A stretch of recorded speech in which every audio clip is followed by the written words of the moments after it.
Je me rappelle, Jacques dit à Jésus qu'on puisse demander de faire le sang de son péché. Mais Jésus dit non. Alléluia. Donc, vous savez même nous, le chrétien, quand on ne connaît pas le nom de Dieu, nous voulons tellement la puissance de Dieu, la toute puissance de Dieu. Je me lève comme ça, je fais travail. Automatiquement, on m'appelle. Bonjour, monsieur Jospin. Vous êtes passé au bureau. Alléluia. C'est ce que les gens veulent, comme une forme de magie. Oh, il faut aller dans la logique de Dieu. Abraham ne connaissait pas le nom de Dieu. Viens même, je vais exagérer. Dieu explique à Moïse, toi tu veux la puissance, c'est pas moi. Abraham m'a connu comme ça. Vous tous vous avez connu ça, mais c'est pas ça mon nom. Oui, je suis puissant, mais je ne m'appelle pas puissance. Je répète. Oui, Dieu est puissant, mais il ne s'appelle pas puissance. Oui, Dieu a la miséricorde, mais il ne s'appelle pas miséricorde. Aïe, aïe, aïe. Alléluia. Mais le peuple dit, Dieu n'a pas l'amour, mais il s'appelle amour. Waouh. Il ne s'appelle pas puissance, mais il a la puissance. Il ne s'appelle pas force, mais il a la force. Il ne s'appelle pas miséricorde, mais il a la miséricorde. Mais il n'a pas l'amour, mais il est amour. Or, l'amour ne fait pas du mal. Alors, comment je vais le tuer? Comment je vais le frapper comme ça, Moïse? Abraham ne le connaissait pas.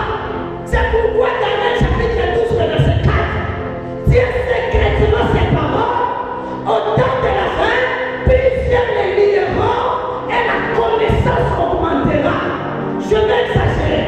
La connaissance que toi et moi nous avons de Dieu dépasse la connaissance qu'Abraham a de Dieu. Yes. La connaissance que nous avons de Dieu dépasse la connaissance qu'Isaac avait de Dieu. Parce que nous avons connu Dieu sous son nom. Alléluia.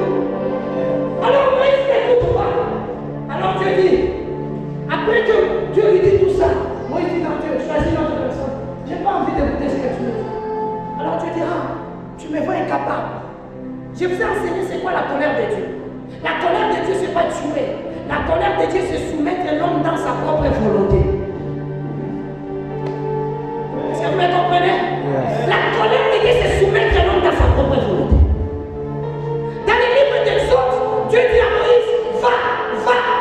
Moïse dit non, envoie un autre. La Bible dit la colère de Dieu. Il y a des gens qui souffrent parce qu'ils imposent leur plan dans le plan de Dieu. Ils imposent leur volonté dans la volonté de Dieu. Tu aimes déjà une fille.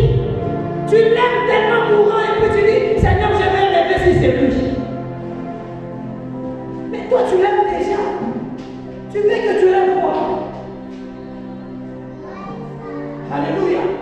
Alors regardez maintenant ce qui s'est passé. Dieu dit, quand Dieu dit à Moïse, voici ça, Moïse n'écoute pas. Exode 7. L'Éternel dit à Moïse, Exode 7, 1. L'Éternel dit à Moïse, vois. Il dit vois. Il ne dit pas va.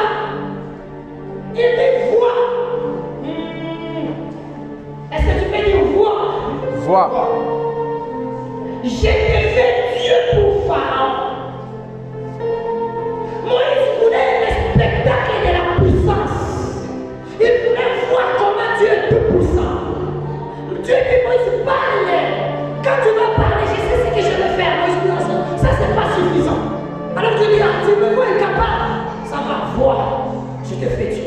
Commence maintenant à regarder les spectacles. Vois. Je répète. C'est comme qui dirait, tu dis à un enfant, petit, tu vas découper avec ce couteau-là. Ah non, nous connaissons. Nous connaissons. Alors tu dis, oh, ça va. Pour moitié, tu fais lui. Pour monnaie, vois. Voyons-en. Parce que nous l'avons empêché, mais il n'a pas aimé. Tu dis, bon, tu veux ce pouvoir de la puissance de foi. C'est à partir de l'Exode 7 que Moïse a commencé à frapper les fléaux. Parce que ce n'était pas le plan de Dieu. C'était le plan de Moïse. Et Dieu a soumis Moïse dans sa volonté parce que Dieu était dans la colère. Alléluia.